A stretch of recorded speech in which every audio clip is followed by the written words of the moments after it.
Акча бербесең ишиң бүтпөйт, капчыгың жука болсо ооруганга дагы акың жок. Бул эл ичинде айтылып жүрчү адаттагы сөздөр. Акчасыз документтик иштерди бүтүрүүгө мүмкүнбү деген суроонун тегерегинде сурамжылоо жүргүздүк.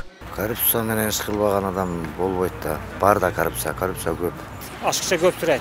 Азыркы жөнөкөй адамдар аны көтөрө албайт. Ошо высший органдарда коррупция. Паста кайда бечерилер. Милициялар болсо керек. Мына ишим түшмөгөн, менден оген эмес, гайлер алады.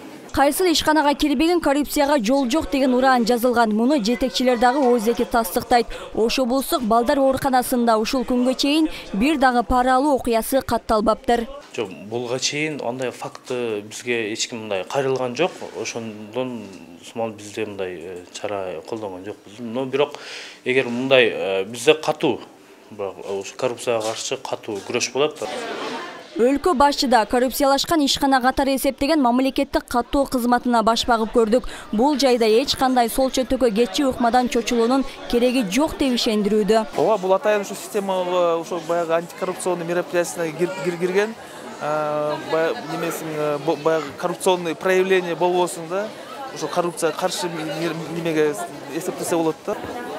Бирок бул жетекчинин гана пикири. Бул тармак боюнча элдин ою башкача. Акча бергендер эртирээк бүтүп атабы? Ошондой эле болуп атат деп ойлоп атабыз да биз. Бирок мен көрдүм да бергендерди. Коррупция бардыгы эле жерде коррупциялашкан.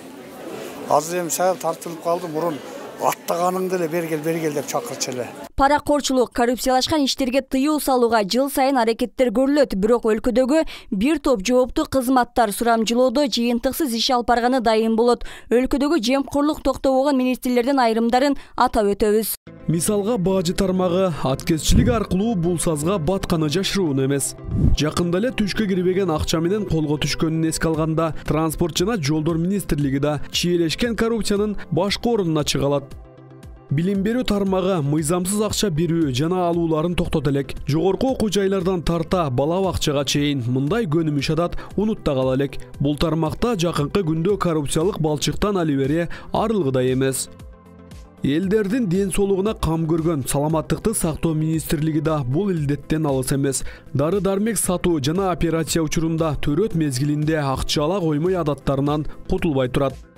Акча менен иш бүтүрүүгө оңой тармак катары мамлекеттик каттоо кызматында айтууга болот. Жер менен үйгө документ жасоодо. Акча менен иш бүтүрүүгө оңой тармак катары мамлекеттик каттоо кызматында айтууга болот. Жер менен үйгө документ жасоо, паспорт алуу, айдоочулук күбөлүктөрдү алууда пара берүү жардамга келет.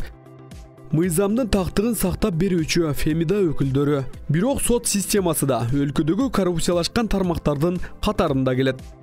Күч органдары, Ички иштер министрлиги, прокуратура, улуттук коопсуздук мамлекеттик кызматы, керек болсо юстиция тармактарында да жогорудагы көрүнүштөрдү жок деп айтууга болбойт. Көп жарандар чайпоосуз иш бүтүрүүгө мүмкүн эместигин айтышат. Ал эми дүйнөлүк изилдөө боюнча Кыргызстан эң паракор өлкөлөрдүн баштабына тизилген. Ар кайсы тармак боюнча паракорчулуктун деңгээлин аныктоо каралган. Дүйнөлүк сурамжылоонун натыйжасында 200 өлкөнүн тизмесинде Кыргызстан паракор өлкөнүн катарын толуктап калган. Биринчиден муну биздин бүгүнкү социалдык турмуш ошого алып келип койду деген менен, бирок ошол биздин бийликтин саясий эрки жетпегендиктен ушул коррупция тамырын баягы эң төмөнкү катмарларга чейин жайып берди.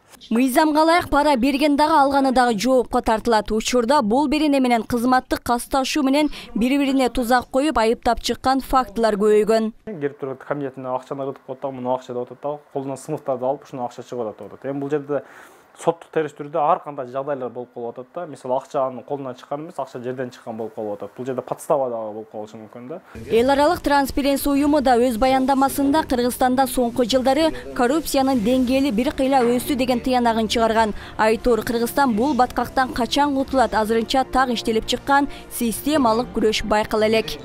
Гүлшайыр Талантбек кызы, Аскар Гуламидинов, 7 канал, Ош.